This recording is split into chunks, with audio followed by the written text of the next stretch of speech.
So we've got the last week of April in there, I think, still in May. Yeah. But I'm actually going to start a new project for anybody who wants to start a new project.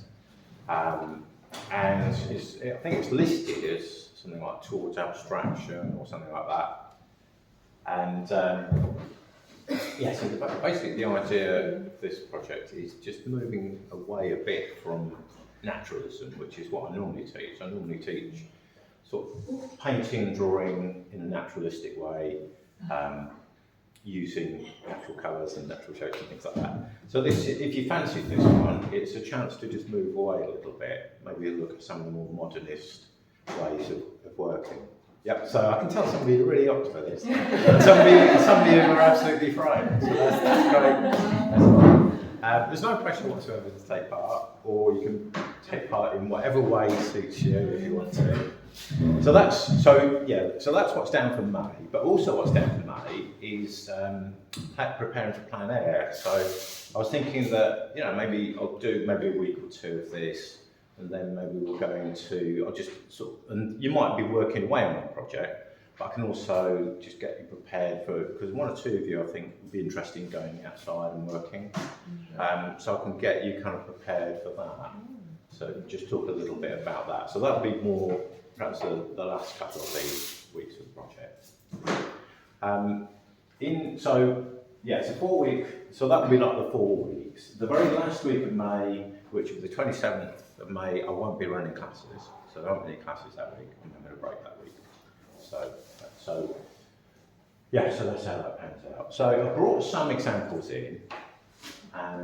It's also down as abstract collage, which you could interpret it as collage if you wanted to. I brought a few different things in, some that are more or less abstracted. So I'll start with these ones. These are really just collages. These are, I think I've shown these before. I'm sure some of you have probably seen some of these before. These I did probably a long time ago, 20, 30 years ago. So there's that one, this one, and these were all for festivals. So they were designs for a stage backdrop. I used to work in a day centre for adults with physical disabilities, and it's a very multicultural centre. It was in East London, and we had all sorts of festivals on, so at different times of the year. So these were just we put these up when it was this one was for Diwali. So we put them up when we had the festivals on.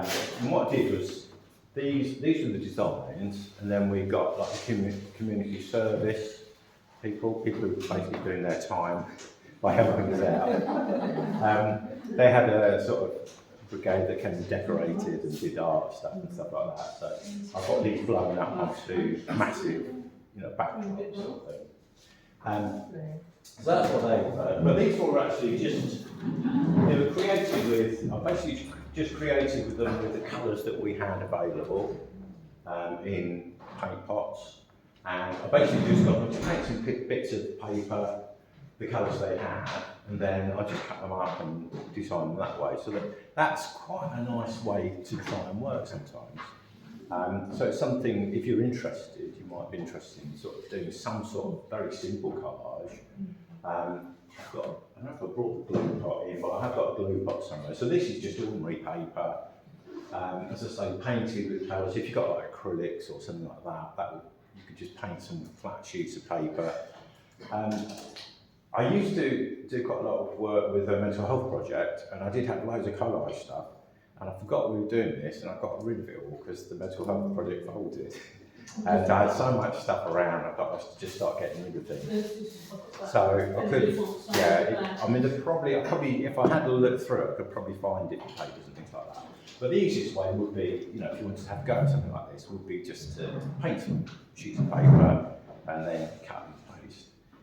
The interesting thing about collage is that you get to, you cut out the individual shapes, and then you can just experiment in that. You can then just experiment with, where you place them. You can move things around. Whereas if you're painting a picture, you can't really do it in that way. So it's a different way of thinking, and it's always quite a nice idea to just play around a bit with art and just see where you can go with it. Experiment. You know, there's a great way of experimenting with compositions because you could cut this shape out, for instance, and then maybe try it on different coloured backgrounds and just see how well that works. So, yeah, we'll you know, juxtaposing all the different shapes. So it'd be great fun to do if you fancy to do something like that. So that's just flat colour collage. This one's a slight progression. This was based on, this I actually did as a demo for when I used to do the mental health projects. And we used to have basically a different theme for each. It was like an introduction to art course. So we do a 12-week course and we do a little bit of something different every week. So one week it'd be painting, another week sculpture, maybe another week printmaking. And this was really just sort of kind of collage week, really. With this one, I've just used all sorts of different materials that I had lying around. So old maps, and I've based it on some still life items that we sort of recognise that vase. I think that was my scarf, and my teacup, and a little kind of sculpture thing I had. So it was using objects as inspiration, and then cutting and pasting them on, you know, just a bit of grey board, really. So again, if you fancy something like that, collect some materials, collect some, you know, it could be all sorts of things. And if anybody does want to do this, I might have a few of these things available still. I've certainly got some spray and cardboard. I couldn't find any of my coloured paper this morning, so I'll take that. But yeah, it's something that you could experiment with. You take materials and then see where you can go with it. That's something. These ones are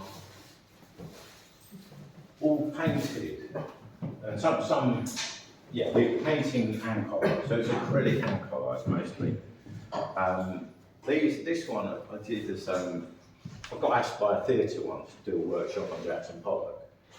You know, the artist, the abstract expressionist artist. So it was up in London, and they were doing a play about him, I think. So they wanted an art workshop to accompany it.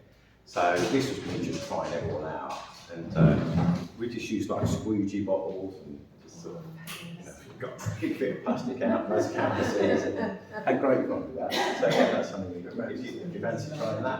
It's acrylic paint. Most of it, it's either acrylic or poster paint, and just bottles. I think my wife had some hair dye bottles, and I got some of the painting those. Splatter. You could do a whole painting like that, or it could be just a little bit of an element of a painting. It could be, you know, just a bit like with the watercolours I've demonstrated, the splatter technique. You know, you could do that. Could be something of it.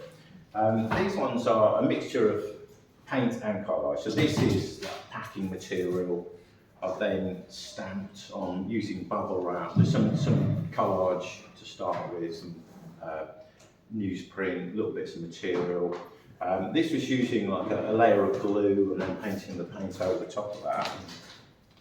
That one is probably a better example of that. This has got paint, glue, and then more paint, and it kind of separates out a little bit. So there's quite just interesting visual effects. You know, painting over a metallic surface, or you could get some gold leaf or something like that, and gold leaf or something, which some artists do. So there's all sorts of ways of, you know, you could do some sort of naturalistic work, and then maybe some more kind of abstract work. So they're all just possibilities. I mean, you all know my work, and my work is nothing like it. But it's quite fun to try it, and if it doesn't interest you, if some of you are interested in a more modernist approach, you know, this might be something to experiment with. So that's those ones. So I've got a whole collection of those. They're all pretty similar, with different, you know, bits of string. I think I've put all sorts of things in that one, bits of netting. And then another idea. This idea we kind of tackled years ago, which I think Mal and Lynn remember, which is looking at cubism. So this is my Picasso book, and Picasso's work, you know, his work evolved from very naturalistic sort of work. These kind of, maybe not so much those. Some we found very early on. Yeah, something like these sort of things. So he started off very naturalistically, and then he developed modern art really, and these kind of cubist works. Basically, the idea of these is it's really looking at an object from all sorts of different